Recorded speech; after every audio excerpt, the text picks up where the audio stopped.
Qué tremenda lección. Líbrenos el Señor de alguna vez llenar nuestra cabeza de pajaritos y ponernos soberbios, ponernos altivos y orgullosos y pensar que lo vamos a hacer nosotros mejor, que ahora yo lo voy a hacer mejor.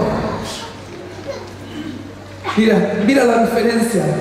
Salomón, viendo el tremendo ejemplo de su padre y con temor de Dios, le pidió a Dios sabiduría para poder gobernar el pueblo que gobernaba su padre, para poder representar bien a su padre, que fue un buen rey de Israel. Con ese corazón llegó: Señor, ayúdame a poder reinar yo después de mi padre, ayúdame, dame sabiduría para gobernar este pueblo. Él honró a su padre, él miró a su padre como padre siempre. Qué triste, qué calamitoso es que los hijos se llenan bolsillo los padres. Y yo estoy hablando de los padres espirituales y de los padres naturales, ¿no es cierto? Pero bueno, seguimos un poquito adelante. El capítulo 11 nos habla de la prosperidad de Roboam. Y aquí a uno le parece raro al tiro, porque qué prosperidad, si el gallo se echó el reino, dividió el reino y se quedó con 2 de las 12 tribus de un viaje. Pero miren lo que hizo.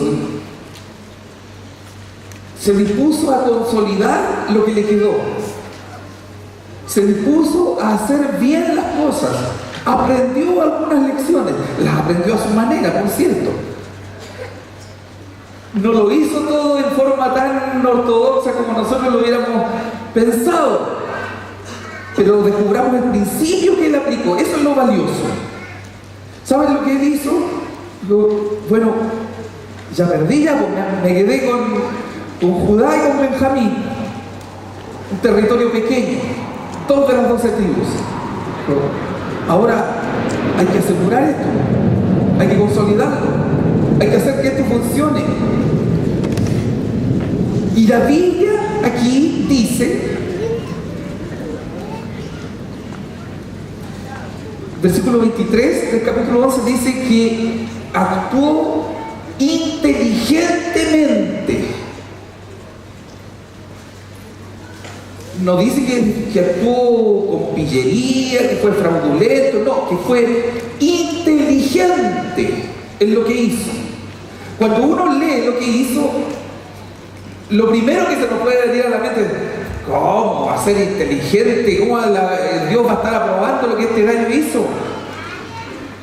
No, pero de lo que Dios está hablando, lo que la palabra está hablando, que él hizo inteligentemente, y ponga atención a esto, fue inteligente, tuvo estrategia y aplicó su estrategia. Está en el principio de lo que hizo, no en la forma como lo hizo. ¿Qué hizo? Se casó con varias mujeres, un buen número de esposas y varias concubinas más, aparte de las esposas. ¿Y qué de bueno podrá salir de esto? No se les ocurra a varones que viene una nueva sugerencia, que alguna idea revolucionaria. No, nada de eso. ¿Saben cuál fue su estrategia? Hijos. Tener muchos hijos. Porque claro, o sea, a esa altura, después de la división del reino, después de la debacle que le quedó, la poca gente que le quedó, la mayor parte de su ejército y de sus oficiales se habían pasado para el otro lado, se habían ido. Él no podía confiar la expansión, la consolidación de su reino en funcionarios. Los funcionarios se te tuercen en cualquier momento. El otro le ofrece más lucas y se te va para allá. Él no podía consolidar un reino en base a contratar funcionarios. Él dijo: yo necesito hijos. Y él comenzó, aquí es donde lo que tenemos que escarbar culturalmente, porque claro, en la cultura de Israel estaba como aceptado. Dios nunca lo aprobó, pero estaba como aceptado esto de la poligamia. De hecho, el mismo Salomón y David y muchos otros tuvieron varias esposas. Salomón se fue al chancho, señor. Pero miren lo que hay de fondo, o sea, ¿cuál era el propósito de él? Tener muchos hijos. ¿Y qué es lo que hace con sus hijos? Comenzó a establecer a sus hijos en las distintas ciudades del reino del sur, de Judá y Benjamín, en las ciudades fortificadas. Allí estableció a sus hijos y dice aquí, esparció a todos sus hijos en toda la tierra de Judá y de Benjamín y por todas las ciudades fortificadas, y les dio provisiones en abundancia y muchas mujeres. O sea, el tipo no se conformó con tener él muchos hijos, sino que a cada uno de sus hijos le buscó varias mujeres, los casó con altas mujeres al tiro nomás. Claro, yo entiendo, o sea, aquí nos encontramos con un choque cultural tan fuerte que hacer a un lado esto que nos estorba ahí de la poligamia, de ese pecado, de esa perversión que Dios nunca lo tuvo en sus planes. Pero rescatar el principio. ¿Qué es lo que él estaba haciendo? Dijo, yo necesito tener muchos hijos y que mis hijos tengan muchos hijos. ¿Por qué? Él estaba consolidando el reino, él estaba estableciendo gobierno, y él entendió que con funcionarios no sirve, tienen que ser hijos. Se necesitan hijos, porque en ellos él podía confiar. Sus hijos él los podía establecer en las distintas ciudades para que gobernaran, para que fueran autoridad, pero que sus hijos también se multipliquen. Entonces el gallo le buscaba varias esposas, les mandaba provisiones, harto marisquito, ahí dicen, para que le vaya bien. La cosa es que tengan cabros nomás, que tengan muchos hijos. Mira, a un lado este asunto de la poligamia que no va con nuestra cultura, ¿no es cierto? No es que yo esté proponiendo con tal cosa, no me vayan a salir después diciendo que yo ando promoviendo cosas raras. A un lado ese problema de la poligamia y quédate con el principio que este hombre entendió. Necesito consolidar el reino en base a tener hijos. Y que mis hijos tengan hijos. Perdonémosle al pobre que en ese tiempo no tenían la revelación de la palabra que hoy día sí tenemos. Conocían mucho menos de la revelación de las Escrituras de lo que nosotros hoy día tenemos. Pero eso significa que nosotros somos más responsables. ¿Saben? En ese tiempo ni siquiera el tipo había oído alguna vez de hijos espirituales. Ese término no lo había oído nunca, no se le había revelado. Es lo único que conocía, que para tener hartos hijos había que tener hartas mujeres nomás, pues, y alimentarse bien.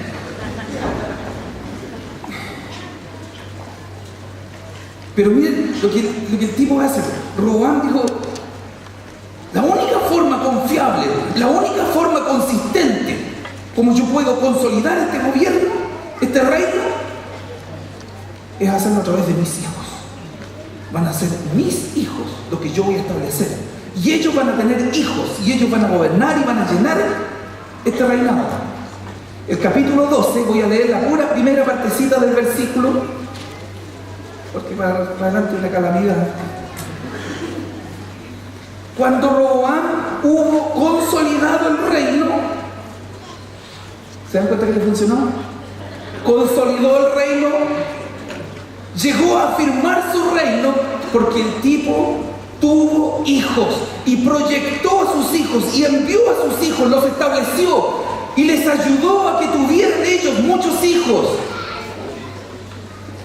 ¿Para qué vamos a meternos en el problema de traer la poligamia? No. Pero, ¿se dan cuenta de lo que está hablando? El principio que la palabra nos está mostrando aquí. O sea, nosotros establecemos reino, nosotros establecemos gobierno a través de nuestros hijos. Por eso la palabra nos ha revelado esto de la paternidad espiritual. de engendrar hijos espirituales. Por eso el apóstol Pablo, más adelante en la historia, con más revelación de la Escritura, llama a Timoteo, dice, verdadero hijo en Cristo. Él le llama hijo. Y él tenía un hijo establecido allí en la iglesia de Éfeso, ¿no es cierto? No era un pastor que él había contratado, era un hijo espiritual que él estableció allá. Entonces él estaba representado por un hijo. ¿Sabes? Dios nos ha mostrado esto. Al concepto discípulo, el concepto de discípulo, tenemos que fortalecerlo con este concepto de hijo. Mira, la Biblia nos llama de muchas formas, nos llama que somos las ovejas de su prado, nos llama obreros de su viña, nos llama soldados de su ejército. Pero el privilegio más grande, el título más grande que se nos da es hijo. Hijos. Y Dios te permite no solo capacitar y entrenar gente para que funcionen en la iglesia. ¿Sabes? Cuando tú te limitas a ese tipo de relación pobre y le enseñas algunas habilidades ahí de cómo dirigir una célula, cómo hacer una escuela de líderes, estás preparando funcionarios. Cuando no hay una relación de paternidad espiritual, cuando tú no cultivas una verdadera relación de paternidad espiritual, no está muy asegurada la consolidación de esa estructura de gobierno. Tú la aseguras, tú la consolidas cuando tú entiendes que tienes que tener hijos, y muchos hijos.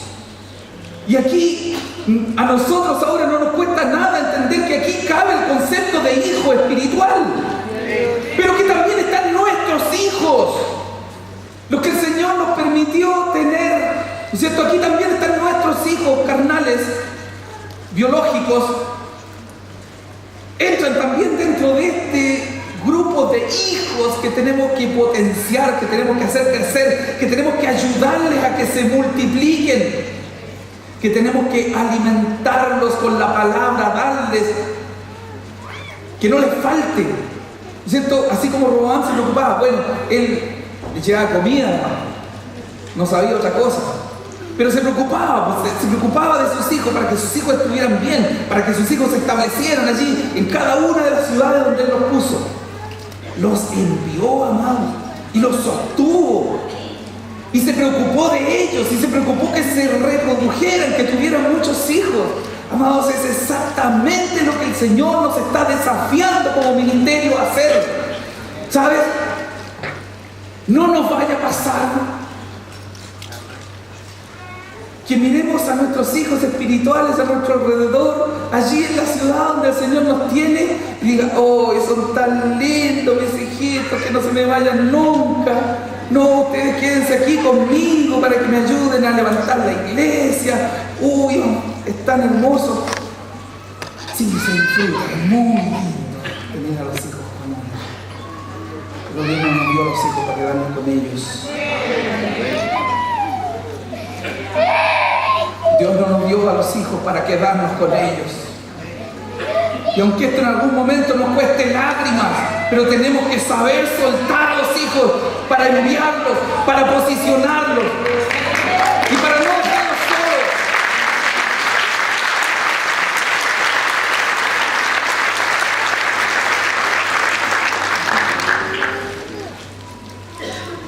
Todo este tiempo se nos han estado yendo hijos.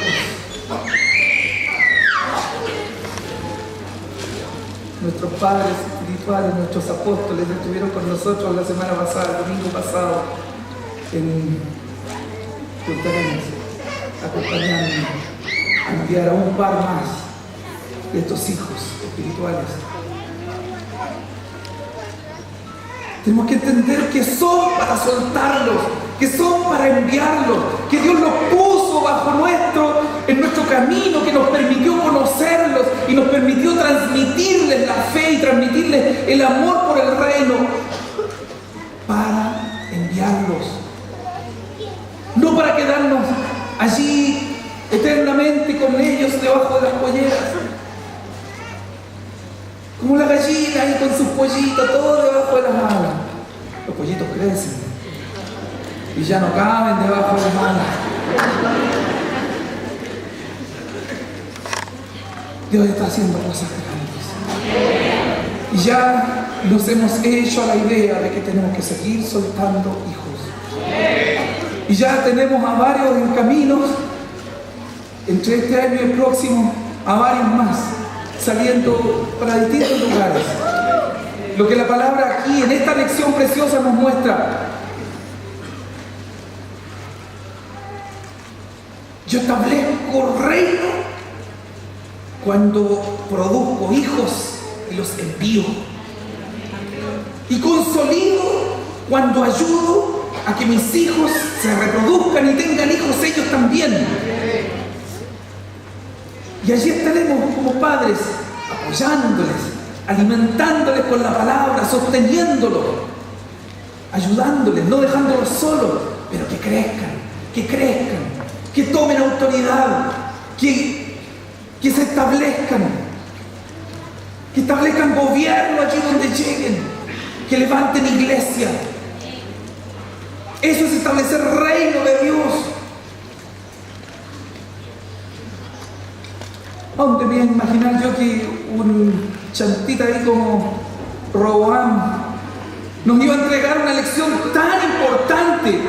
Una lección que la palabra de Dios dice, obró inteligentemente.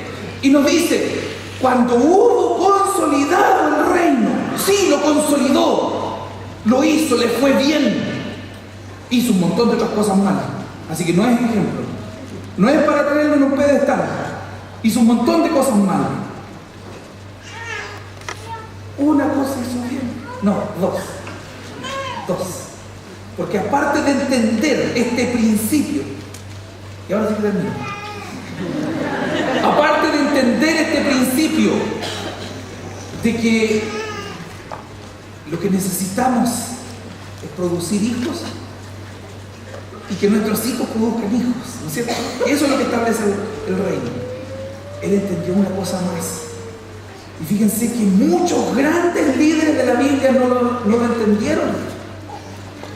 Él entendió que su propio ministerio, que su propio reinado y su vida en algún momento se iba a acabar, que tenía que venir otro después de él.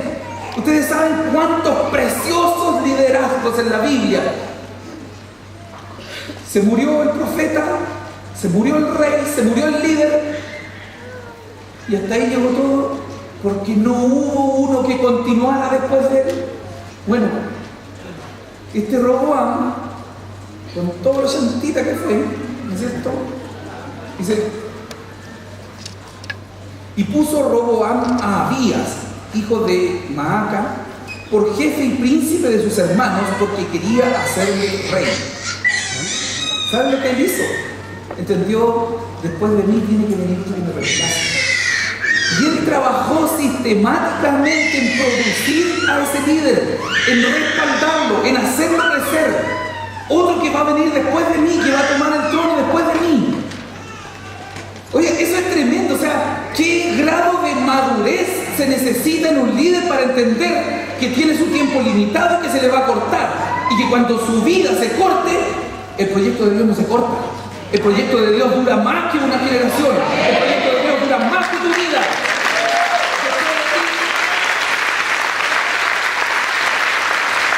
Después de ti, tiene que venir alguien. O sea, va a venir alguien. Pero ojalá viniera alguien a quien tú formes. Alguien a quien tú le hayas transmitido tu fe, tu amor por el Señor, tu compromiso con el reino, tu visión.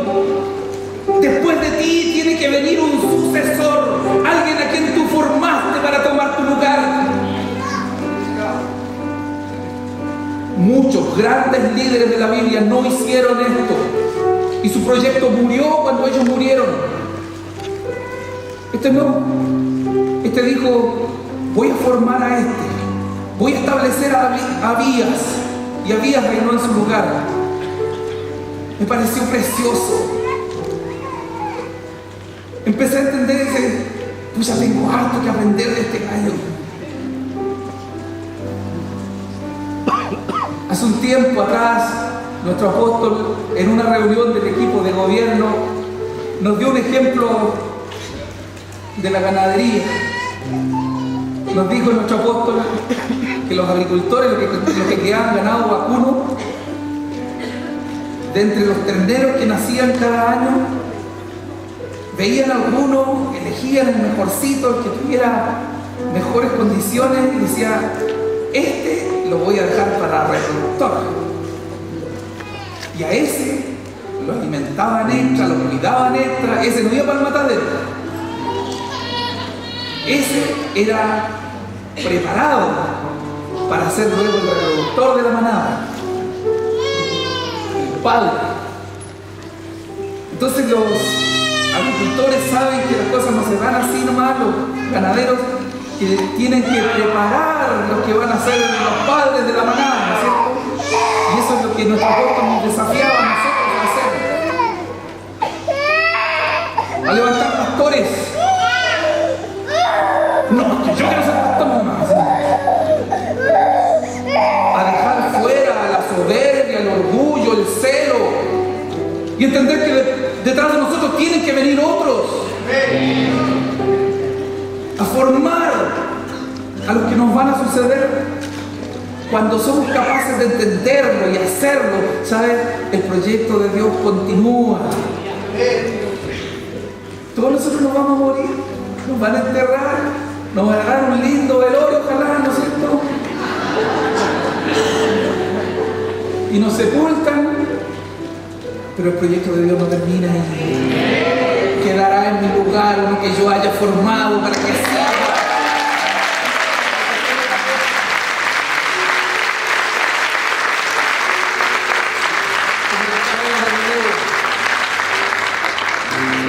Uno que tome el bastón, la posta después de mí y siga la carrera.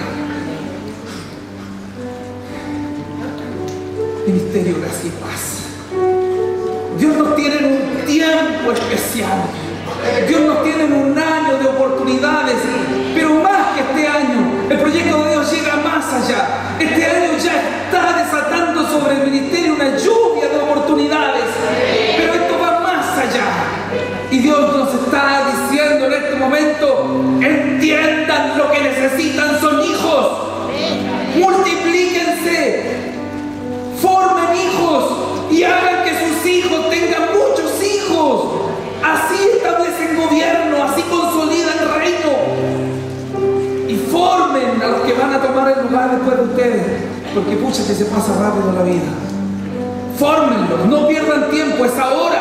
Pastores, es ahora el tiempo de formar a los que van a tomar el lugar después de ustedes, después de nosotros.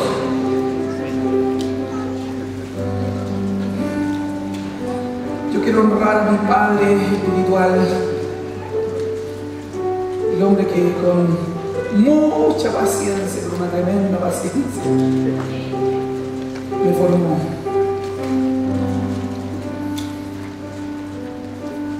El único que me ha apoyado y me ha alentado en todas.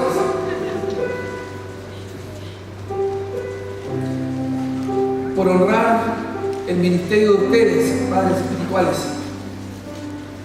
estamos haciendo el esfuerzo de tener muchos hijos y de que nuestros hijos tengan muchos hijos, porque ese proyecto de Dios que inició con ustedes continúa en las generaciones que siguen. Esto no muere, esto no desaparece aquí, esto continúa.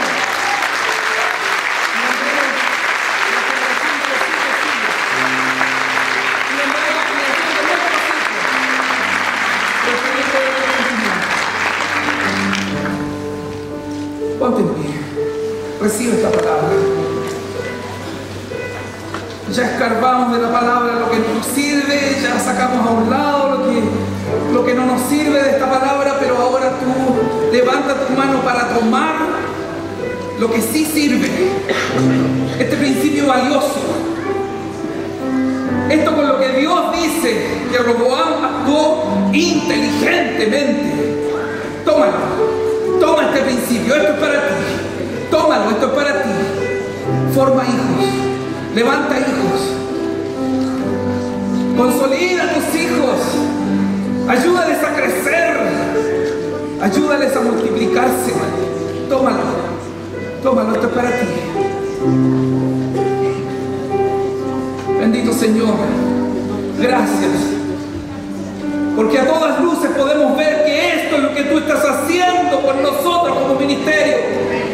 Esto es lo que tú nos has mostrado, nos has estado llevando en esto. Esto es, Padre. Gracias por tu palabra preciosa, Señor. En el nombre de Jesús. Amén. Amén.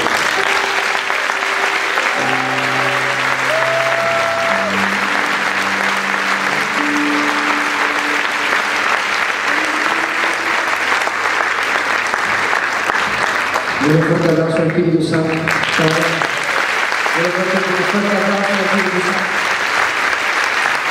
Eso, es de felicitar.